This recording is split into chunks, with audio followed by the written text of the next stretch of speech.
के सुनाऊं आपको? कठिन है ना, सरल करके सुनाओ।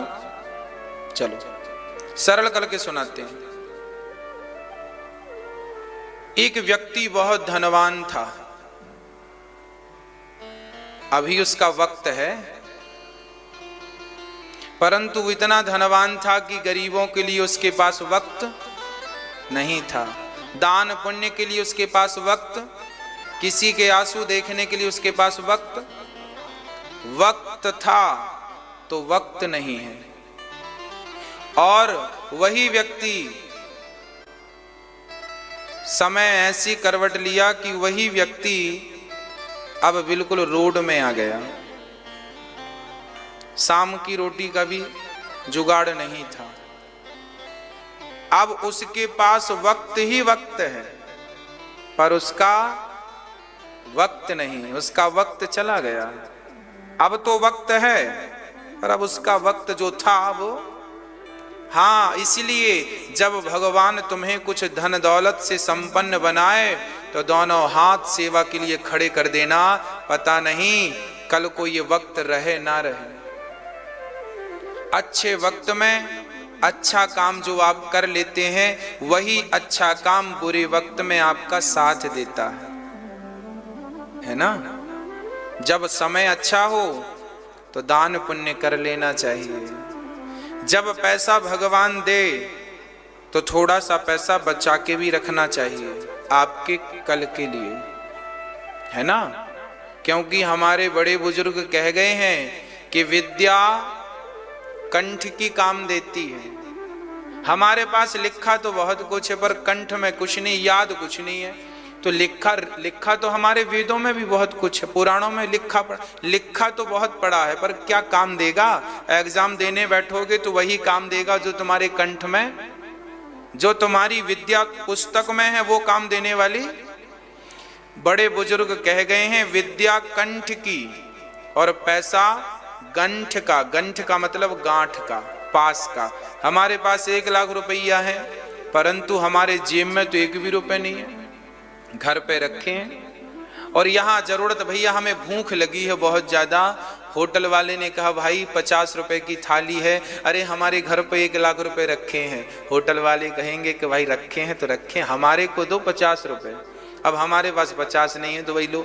पैसा नहीं है हमारे पास प्रेजेंट में, तो रोटी भी मिलने वाली नहीं है।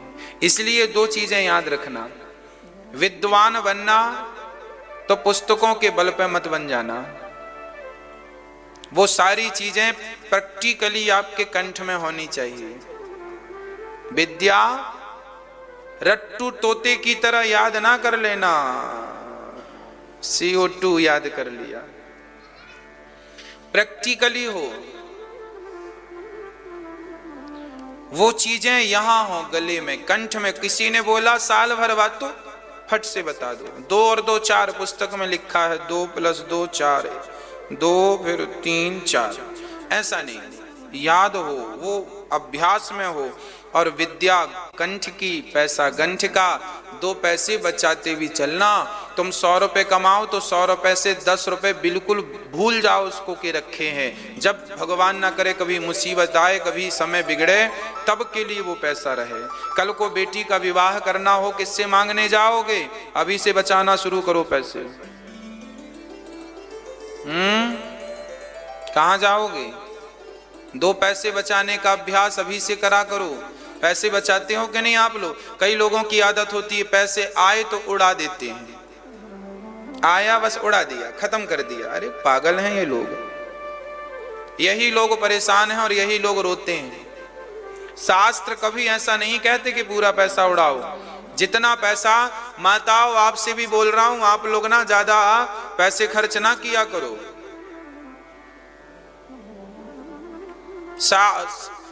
पति ने दिया है जाओ 1000 रुपए की साड़ी लेके आओ, तो 800 की लाओ, 200 बचा लो। 200 आपके काम आएंगे, कल आपको जरूरत पड़ेगी। पति को ही जरूरत पड़ जाए, पति मांगता ना पत्नियों से, हैं कुछ पैसे, फिर पत्नी, यदि जो पत्नी विपत्ति के समय में पैसे निकाल के दे दे, उसी को लक्ष्मी कहा जाता है ना। अब पति हाथ खड़े, पत्नी हाथ खड़े कर दे कुछ नहीं है, तो लो ये पत्नी फिर लक्ष्मी का स्वरूप नहीं है। स्त्री को लक्ष्मी नहीं कहा जा सकता। जो पत्नी, जिस स्त्री के पास लक्ष्मी ना हो वो लक्ष्मी मां कैसे बनेगी? तुम्हें लक्ष्मी कहा गया है। लक्ष्मी, जिस घर की नारी पैसे बचाती है वो घर बहुत संपन्न होता, उस घर में कभी पैसों की कमी नहीं आती। और जो नारी जरूरत से ज्यादा खर्चा करती है उस घर में कभी लक्ष्मी माता ठहरती नहीं है। ये ठीक नहीं है। इसलिए 100 रुपए मिले तो उसमें से 10 रुपए बचाने का प्रयास करो, वो आपके काम आएगा कल को। कल को फिर से लॉकडाउन लगा तो कहां मांगने जाओगे? अभी अचानक लॉकडाउन लग गया तो बताओ, किसी के घर आटा था, किसी के घर नहीं था, किसी के घर चावल थे, किसी के घर नहीं थे। आपके पास जो पैसा पड़ा था वो काम आया कि नहीं इस लॉकडाउन में? हाँ या ना? नहीं होता तो कहां हाथ पसारने जाते? अच्छा लगता कोई देता कि नहीं देता, राम जाने। इसलिए कल कौन सा वक्त आकर खड़ा हो जाए, इसके लिए आपको अभी से कमर कस के चलनी चाहिए। 100 रुपए कमाओ तो 100 रुपए के 4 हिस्से बनाओ। 100 रुपए में से 25, देखो शास्त्र कितनी बढ़िया। जो व्यक्ति शास्त्रों के अनुकूल चलेगा वो जीवन में कभी परेशान नहीं होगा। 100 रुपए कमाओ तो 100 रुपए में से 100 के 4 हिस्से बनाओ। 25 25 25 25 25 चौके 100। 25 रुपए आपको कहां खर्च करना है? यदि आप दुकानदार हैं, किराने की दुकान है, फैक्ट्री है, बर्तन की दुकान है, उस 100 रुपए आपने कमाया तो 100 में से 25 रुपए अपनी दुकान में और सामान, ग्राहक लौटे ना, ग्राहक ने मांगा ये सामान आपके पास नहीं है तो वो 25 रुपए से आप वो सामान खरीद के अपनी दुकान में भरो, ताकि आपकी दुकान में आया हुआ कोई भी ग्राहक लौटे ना। हर दुकानदारों को इस बात का विशेष ध्यान देना चाहिए कि ग्राहक लौटने नहीं चाहिए। जिस दुकान से ग्राहक खाली हाथ लौटने लगते हैं उस दुकान में दरिद्रता का वास हो जाता है।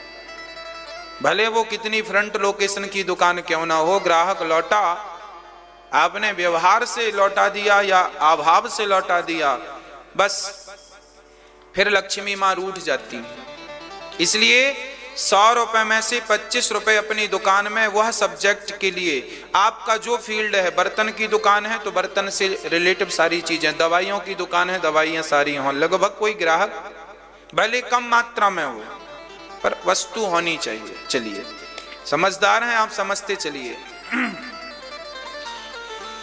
25 रुपए अपने व्यापार को बढ़ाने के लिए, अपने बिजनेस को बढ़ाने के लिए, अपना ग्रोथ करने के लिए 25 रुपए अपनी कमाई से खर्च करो। चलिए अब बचा कितना? 75। अब 25 रुपए कहां लगाना है? 25 रुपए बिल्कुल बैंक में जमा कर दो। कब के लिए? In future. हो गए 50। अब बचे आपके पास 50 रुपए। 25 रुपए में आप अपने घर का खर्चा करो, दाल चावल नमक तेल, पत्नी के लिए, बच्चे के लिए, माँ के लिए साड़ी, पिता के लिए कपड़े, पत्नी के लिए कपड़े, अपने लिए कपड़े लाओ।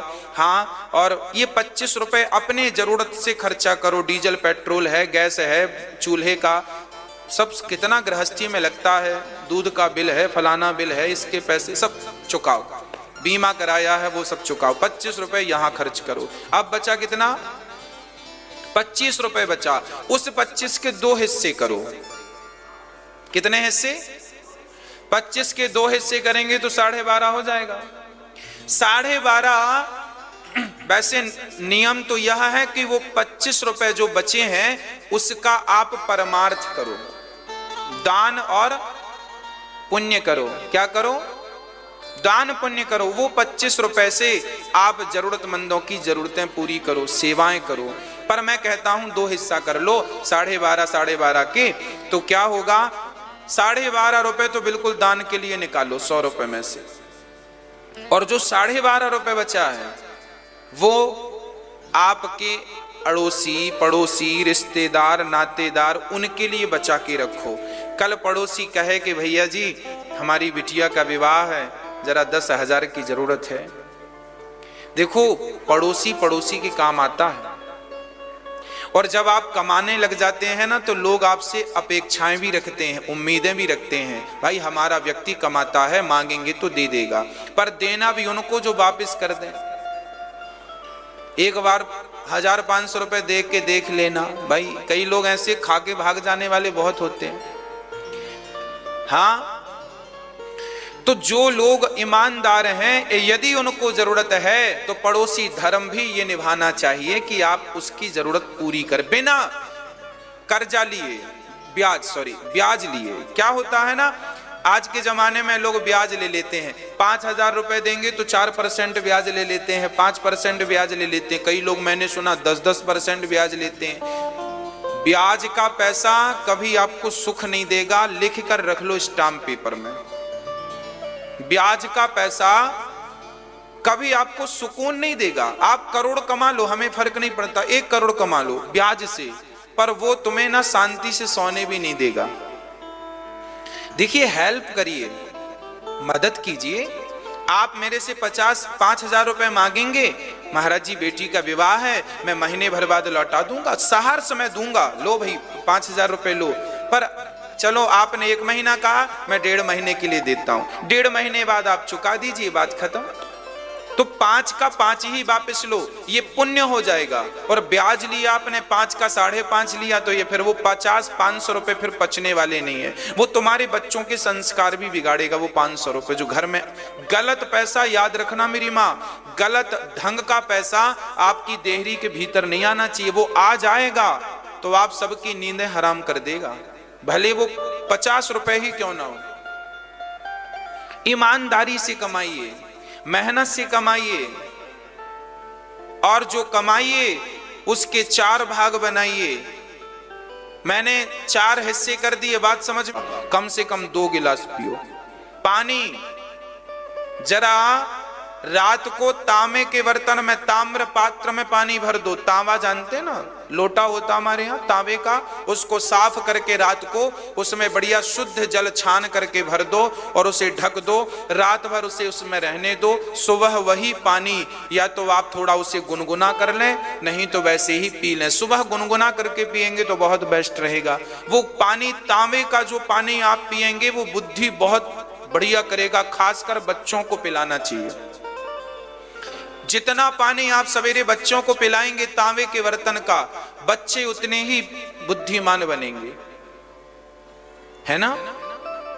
जो बच्चे सवेरे जितना जल्दी जागेंगे और प्रकृति का आनंद लेंगे, उगते हुए सूर्य का दर्शन करेंगे, वो बच्चे निश्चित बड़े बुद्धिमान होते हैं। हाँ, बड़े मेधावी होते हैं। इसलिए सूर्य भगवान जल बढ़िया पिलवाओ, और फिर जल पिलाने के बाद सबसे पहला काम क्या होना चाहिए? 100-200 कदम चलो, है ना, और उसके बाद सीधा स्नान हो, मलमूत्र की क्रियाओं से निवृत्त होकर स्नान हो। स्नान के बाद शुद्ध वस्त्र पहनकर सबसे पहले बच्चों को लोटा भर जल दो, कहो बेटा सूर्य भगवान को चढ़ाओ चढ़ाओ चढ़ाओ। बच्चे कहते हैं क्या होगा? अरे वो जो होगा हम बाद में बात करेंगे, अभी चढ़ाओ, सूर्य भगवान का धन्यवाद दो। 1 लोटा जल तो चढ़ा ही सकते हो। एक बच्चे ने हमसे पूछ लिया, महाराज जी सूर्य भगवान को जल क्यों चढ़ाएं? हमने कहा ये बताओ, तुम्हारे घर में लाइट जलती है, बिल देते हो कि नहीं? हाँ, मीटर लगा है, बिल देते हैं। पानी आता है, बिल देते हो कि नहीं? देते हैं। नगर पालिका बिल लेती है पानी का भी। अच्छा, लाइट जलती है तो बिल लगता है। सूर्य भगवान दिन भर अपनी लाइट फ्री में दे रहे हैं, तुमने कोई बिल दिया सूर्य भगवान को? विटामिन डी तुम्हें फ्री में दे रहे हैं, तुमने कोई बिल दिया?